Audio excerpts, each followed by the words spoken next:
Live United. My name is Karen Knapp, President, United Way of St. Lucie County. On the Live United show, we talk to the agencies that United Way funds, and our purpose is to let our viewers know where United Way dollars go and the impact they're making in our community in St. Lucie County. So we have guests from C.A.S.T.L.E today. Welcome. Thank you. Thank you for having us. We have Katie and Kaitlin, and you both are relationship specialists. What's a relationship specialist? What we do is we work with people and businesses in our local communities, Okay. Bringing awareness and education not only to them but to the clients that we serve. We work on special events and raising funds for C.A.S.T.L.E. Yeah, raising funds for C.A.S.T.L.E. Wonderful. Let's talk about the mission of people hear about C.A.S.T.L.E. Y'all are doing such a wonderful job with the kids in our community. Let's talk about your mission and some of your goals. The mission is simple. It's to prevent child abuse and neglect through education and awareness. So what we do is offer a multiple list of programs so that we can provide the services to our families in our community, parents and children, to ensure safe, nurturing homes. Mm-hmm. And you're talking about counseling, family counseling? Mm-hmm. In-home counseling, we do also go into the schools and work with the children in the schools, again with a variety of programs, especially the High Hopes program, which is one that United Way funds for us. Yeah, let's talk about the High Hopes program. That's a program that we work specifically with the children who are going through the divorce with their parents, who are going through another type of separation. And we want them to know that they're not alone. So it's a peer support program in the schools that we do while the children are in school. So we pull them together. They know that they're not alone. They know that they have friends who are going through the same thing that they're going through. The parent educators can walk into that group and work with the children on their level. So if they're in kindergarten, they're not going to be able to write down their feelings, but they can draw pictures. If they're in some of the older classes, they can talk more openly about their feelings and what's going on, and children love to talk about what's going on, but we're there for them. So, you know, if the parent educator has a child that walks up to them and says, the only thing that I really want is to get my family back, the parent educator can work with that child and let them know that that's not going to happen, but that they're going to be okay. Mm-hmm. So it really enhances the program that we have, Families First, that works with the parents who are going through the divorce. So we have it on both ends. We work with the parents who are going through the separation. We work with the children who are going through the separation too, on their level. How many schools participate? And is there a waiting list of children? We don't like to think of it so much as a waiting list. That tends to be, in our realm, a waiting to happen list. Mm-hmm. So what we do is if there's other programs that we can put them in that help lead up to those programs, then we would rather do that than have them not receiving any services at all. Mm-hmm. How many schools participate in joining you in this effort? Oh my goodness. In all the counties or just St. Lucie just County? St. Lucie. I would need to get back to you with that. Probably about 14. I said 12 Yeah. to 17 or something like that. That's quite a few elementary schools. Mm-hmm. Yes. That's helping a lot of kids. Mm-hmm. It is, and I think that, anybody who has gone through that type of a situation appreciates that extra help to be able to have that help for their children. Mm-hmm. You receive other funding also for the program. I know Children's Services Council mm-hmm. funds your program. As one of United Way's community partners. And yes. we work together well, mm-hmm. examining the gaps in the community and seeing what we can do to fill some of those gaps. Let's talk about some of the other programs besides the one that United Way funds. There are other programs that C.A.S.T.L.E runs. Let's talk about those programs. Safe Families is a program that was started right here on the Treasure Coast. It's a program that has been developed to the point that it's used in 45 other centers. It's an evidence-based program, and what we do is we have the parent educators go into the homes so that they can work with the families in, I don't want to say a normal environment, but in their environment. They're able to be there to see what's going on when the children are waking up, what's going on when it's time to get ready for school. Mom, I can't find my other sock, and, you know, Mom, this isn't what I wanted for lunch. Dad is, you know, running around doing things. So the parent educators can work directly with the entire family on what are the stressors in the family, what's going on, and even safe and nurturing type discipline techniques. If the parents are having a hard time working with whether it be an elementary age child or a teenager, the parent educator is there to help them with the age-appropriate discipline techniques. So it's creating that nurturing environment, and I think really one of the things that drew me to C.A.S.T.L.E was focusing on the prevention. If we can focus on prevention, and we know that prevention works, then we can reduce the chances of abuse or neglect, and keep the families, you know, keep the children in the home, keep them with their parents. That's right. Prevention is the key. You know, taking care of a situation after it happens is one thing, but if we can prevent something from happening, a disorder in the family, you know, that's vital. That's key. That's going to stop the flow of problems. Exactly. And it also leads back to, you know, let's spend $1 on prevention instead of $100 on the back end. So that was something that was really important to me, is the whole aspect of the prevention. So we're working really hard with the special events. We're working really hard directly with our clients. How does a parent find out about the High Hopes for Kids program at the schools?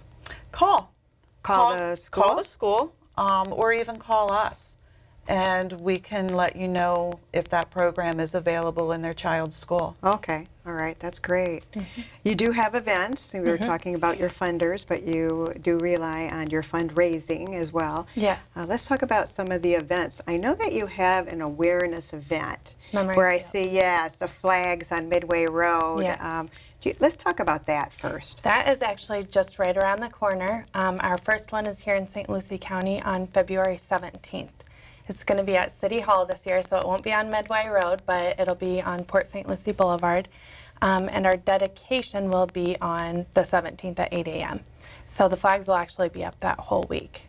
So you have your partners, which, you know, I'm sure are both cities. Yes. Who support that. Yes. Have you had the flags any other place other than the city now of Port St. Lucie? They do. They move from county to county in all 4 of our counties, so it's a Okay. whole month-long process that we do. And then last year we actually started having the flags at the schools as well. So we'll do a school series too this year in St. Lucie County. Okay, so awareness is vital. Yes, yes. Very important. Fundraising, do you have a fundraiser coming up?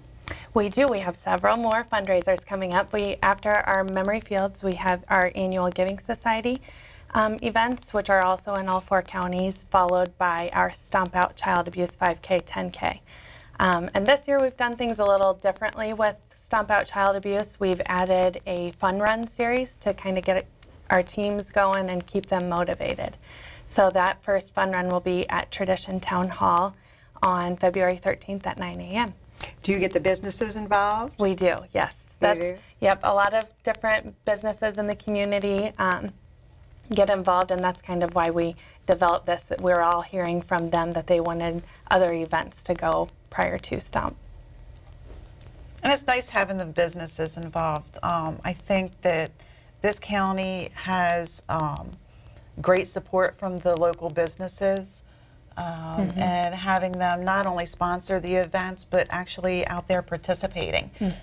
We'll see them come out to Memory Field and help us remember the children who died due to abuse or neglect in the state of Florida. Seeing their little names and ages on those flags is really touching. But definitely a lot of support from the businesses. They'll put a team together for Stomp and help raise money that way. So they really do a lot to help out. They say it takes a village to raise a child, and we really see that support here in this county. And you depend on volunteers. Yes, we're always looking for volunteers, especially for those fundraising events that we do. We would not be able to run those events without our volunteers. So, and we're still always looking for new ones. They can call the office if anyone is interested in volunteering with CASTLE. I'm sure you have success stories, and we have a few minutes left. Is there anything you'd like to talk about, some of the successes you've seen or you've heard of in your programs? I know that when a child receives the support in school, they do much better in school, and that's a big support to teachers. I am sure that there are many stories that you can tell. Did we miss anything so that our viewers can know a little bit more about CASTLE? I think that it probably comes down to nurturing the relationship between parent and child. We do things like start some of the classes off with a family meal. And there's no phones, and there's no television, and there's no games. And they sit together, sometimes for the very first time, and communicate with each other. And that's the beginning of the relationship building for one of the programs. And it's neat to watch the children go off then and learn something while the parents are learning the same thing, and then coming together at the end and really learning how to talk to each other. Do you have families that stay for a while? I mean, do they take advantage of your programs for an extended period of time, or sometimes several? Really? They'll start out in one program and go to another program. Right. Absolutely. We're all different. Our families are all different. We have different needs. And if the educators and facilitators see that a family may benefit from another program, of course they'll recommend it and work to get them into that program. Okay, one more time, the dates of your events. So the upcoming event is Memory Fields at City Hall on February 17th at 8 a.m. The flags will be there all week, so you can go visit them anytime if you can't make that date. And then our Stomp Out Child Abuse is on April 30th at 7 a.m. at Tradition Field again. Prior to that, we have a fun run series, and our next fun run is February 13th.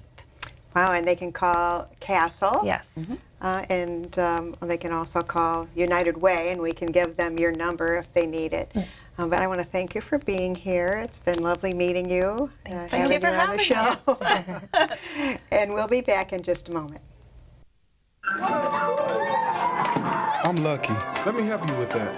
I get to do something I love. It has nothing to do with touchdowns or titles. Everybody bring it in. I get to play a part in the life of someone just starting out. How many of you think homework is just as important as teamwork? I help keep kids in school, Good. and that's the name of the game. My name is LaDainian Thomason. I don't just wear the shirt, I live it. Give, advocate, volunteer. Live United. Hi, welcome back to Live United. We have a program that we would like to talk to you about that United Way funds that is making a huge impact on the kids here in St. Lucie County, and that's Project R.O.C.K. Welcome, ladies. Well, thank We you. have Lorna and Joan. Welcome, Yes. Lorna and Joan. Thank you.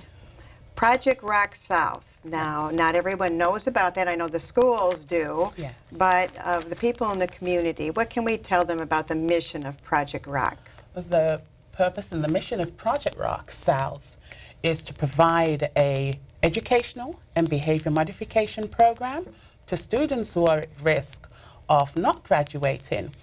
Basically, students who are suspended from school, they attend the program. Suspension days can be from 1 to 10 days. So when they come to us, we help to, as it were, reinforce what they've been taught in the home and at school so that they can succeed, not just in school, but in life. So you work with the parents as well? Yes, we do. Yes, when there's been many occasions where parents do want to come in and speak to staff members, of course we allow that open door. And they come in, they talk, they're frustrated with the fact that their child has been suspended.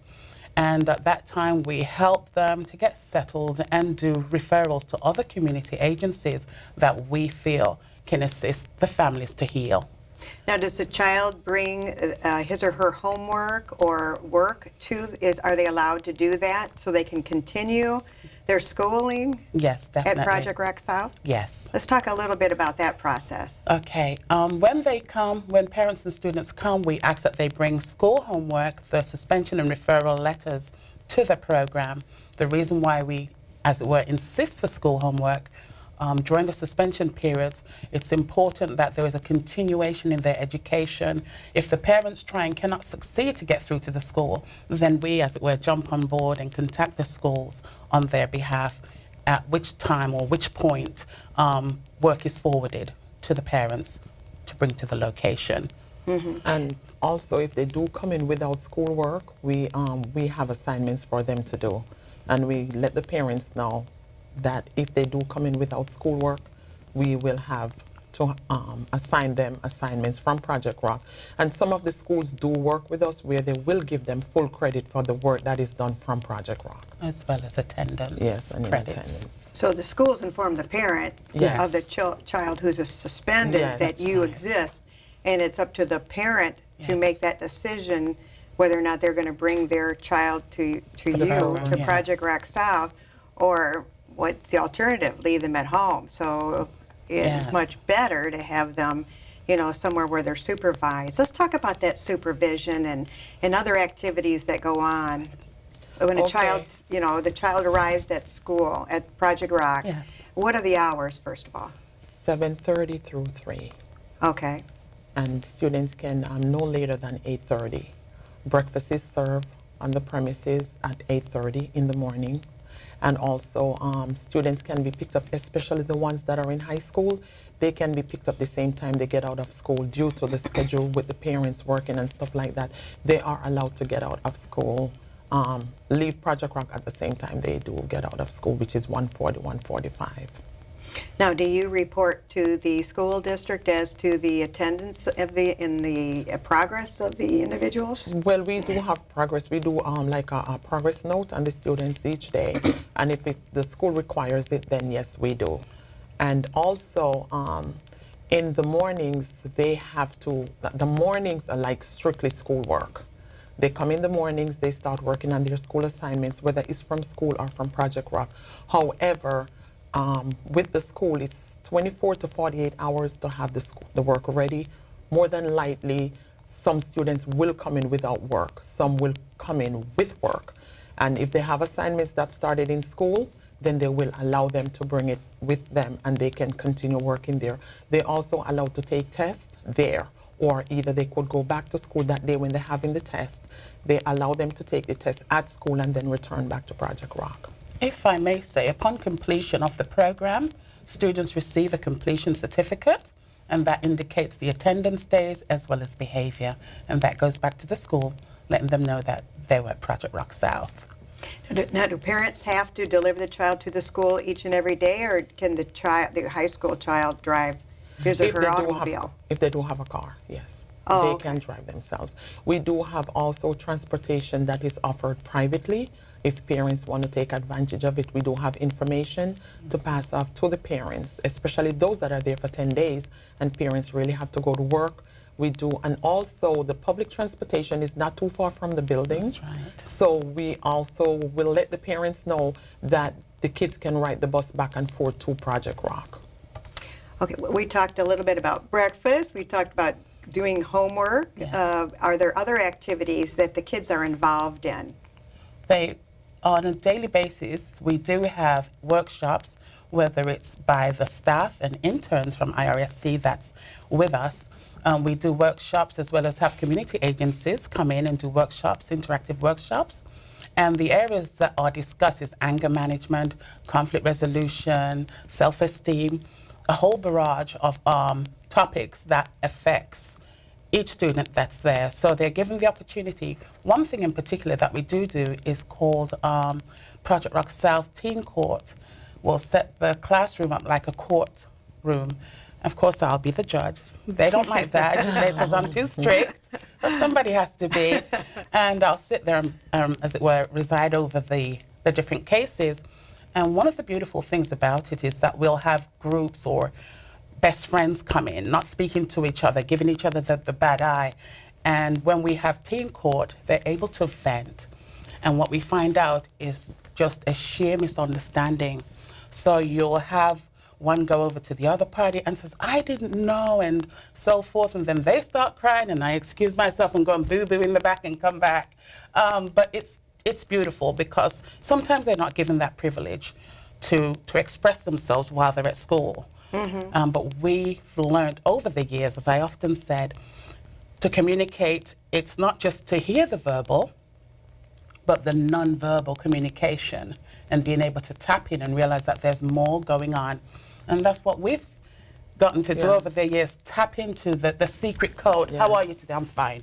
But there's really more going on. So when we slow down to take the time to listen, we're better able to accommodate and help the student and family improve in their parenting skills by referring them to different agencies throughout the community.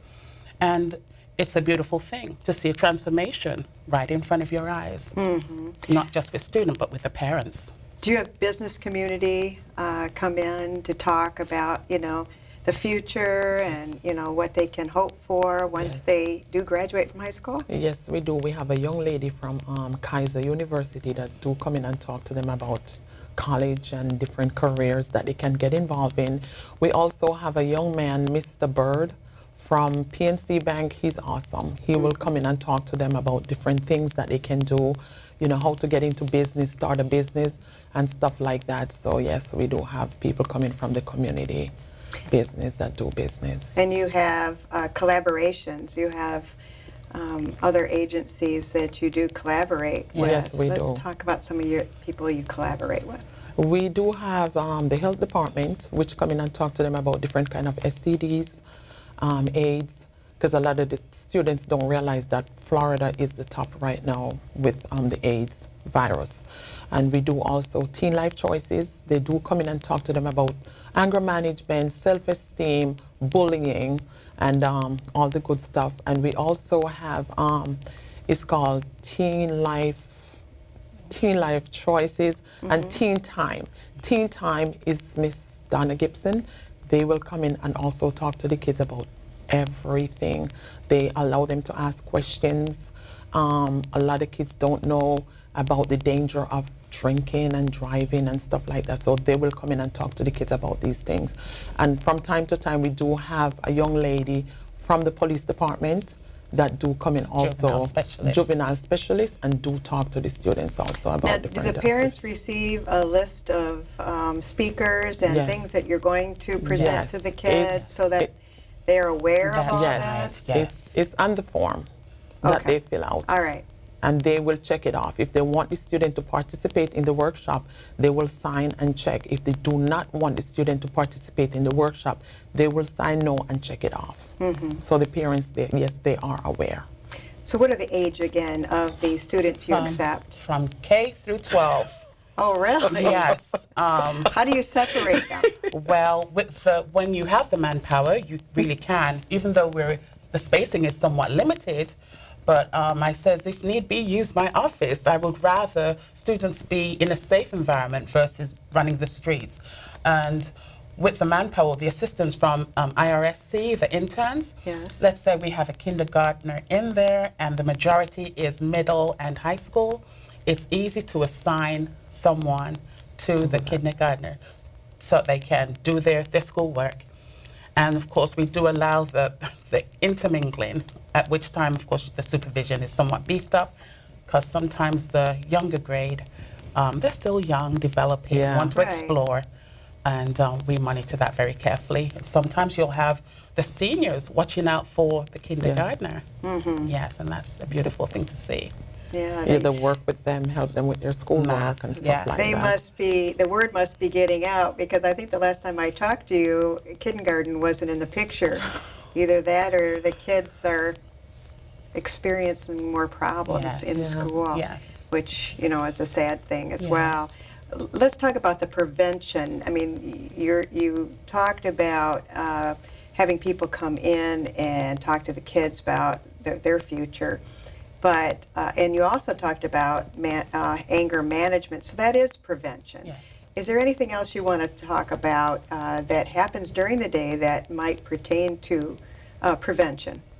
There's a lot of role play that we do at Project R.O.C.K South when the workshop facilitators come in, or staff or interns, will give a situation and have students role play Yeah. with it, and you'll find that some will say, well, I didn't know you could do that. Oh, I'm going to try that next time.